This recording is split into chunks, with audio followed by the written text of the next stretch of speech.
A very good afternoon to you from the sports desk. Let's quickly catch you up. Double Paralympian Mpumelelo Mhlongo is busy preparing for next year's Paralympics in France.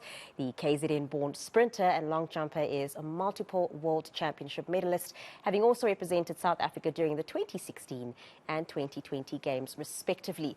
During the Tokyo Games, he broke the T44 200-meter world record and set the 100-meter and long jump Paralympic Games record. Of course, I do have him in studio here with us to have a bit of a chat about his career. Mpumi, thank you so much for your time and good afternoon to you.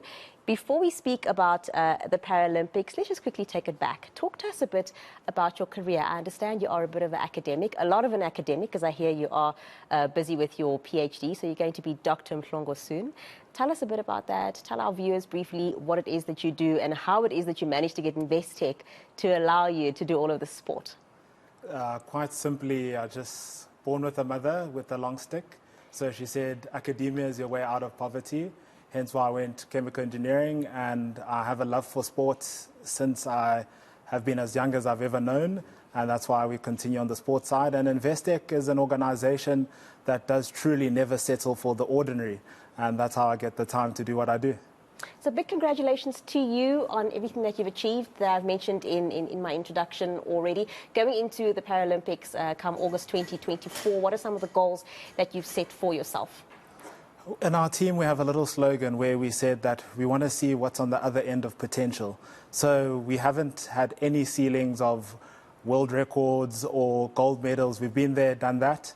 And the real goal is to see if we can surpass anything that was a limitation in the past of this is as fast as we think you can run, but let's see how fast you can run if you don't think about how fast you should be running.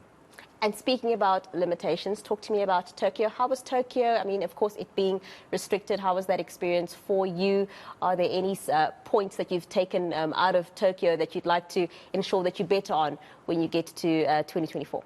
Tokyo was amazing. It was the first restricted games of its kind because of COVID-19.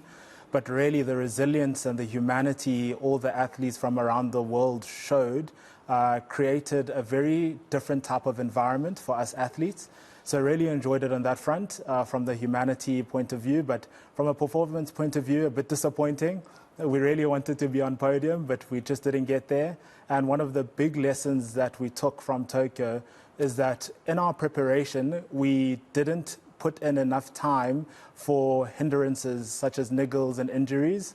So going forward into Paris, we're going to ensure that we have about a month's training camp in Europe in summer. We don't want to be in winter, and hopefully that fine-tunes the body for Paris. So talking about that, I've said a few times now, Paralympics. I think sometimes the human eye, when you mention a disability, they're used to seeing something that is wrong. And some of our viewers might be looking and thinking, as part of the Paralympics, what exactly is the issue? So talk to us about your disability. If you can briefly explain to our viewers what exactly deformed clubfoot is, how it has affected you, how being a para-athlete is going for you, and also tell me about Jumping Kids and the work that you do there. So my disability is a congenital deformity called amniotic band syndrome, which resulted in a deformed clubfoot. Not very visual because I learn how to hide it, but if you see my hands, the same thing happened to my feet. And what that does is that it was a constricted blood flow in the womb, and therefore I didn't fully form fingers and I didn't fully form my feet. So I don't have toes. Which has led to a lower limb deficiency, single leg, which is why I'm in the T44 class, and that's who I compete against. And really, the disability has been strange. From a community aspect, you're really fighting social stereotypes of black magic, etc. And then from a world stage aspect, it's are you good enough and are you continuously compared to, can you beat Bolt? That's what people are interested about. And it's like, we're not in the same playing field. I'm the Bolt of my class. You definitely are the Bolt of your class. You've done exceptionally well. It's something that you should really, really be proud of. We are running out of time, so I want to ask you two things very quickly. The records that you hold, not only the Paralympics, any other tournaments that you might have partaken in between. Is there anyone that has broken any one of your records, firstly? And then Jumping Kids, the prosthetics there that they make for children. Just tell us a bit about that. World record, simply a Brazilian took my 200-meter world record, so we're going to fight to get that back.